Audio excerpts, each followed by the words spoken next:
বাংলাদেশ ও মার্কিন যুক্তরাষ্ট্রের মধ্যে স্বাক্ষরিত রিসিপ্রোকাল ট্রেড এগ্রিমেন্টের বৈধতা চ্যালেঞ্জ করে হাইকোর্টে রিট দায়ের করা হয়েছে। সকালে সুপ্রিম কোর্টের আইনজীবী মোহাম্মদ মইনুল ইসলাম পলক রিটটি করেন। অ্যাডভোকেট সুবীর নন্দী দাস তা আদালতে উপস্থাপন করেন।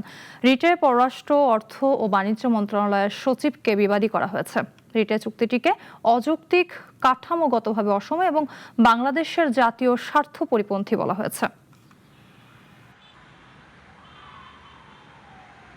এই কন্ট্রাক্টে আমাদের আইনের একটা টার্ম আছে যে শ্যাল বললে একটা মিনিং বোঝায়, মে বললে একটা মিনিং বোঝায়। এখানে বাংলাদেশ শ্যাল এই 32 পাতার কন্ট্রাক্টে আছে হলো 131 বার, আর ইউএস শ্যাল মানে ইউএস এটা করবে এটা আছে হলো মাত্র 6 বার। এই যে অসম চুক্তি বা কন্ট্রাক্টের যে ভারসাম্যের যে জায়গাটা, এটা আমাদের মনে হয়েছে যে এটা এক ধরনের ডিক্টেটর টাইপ কন্ট্রাক্ট।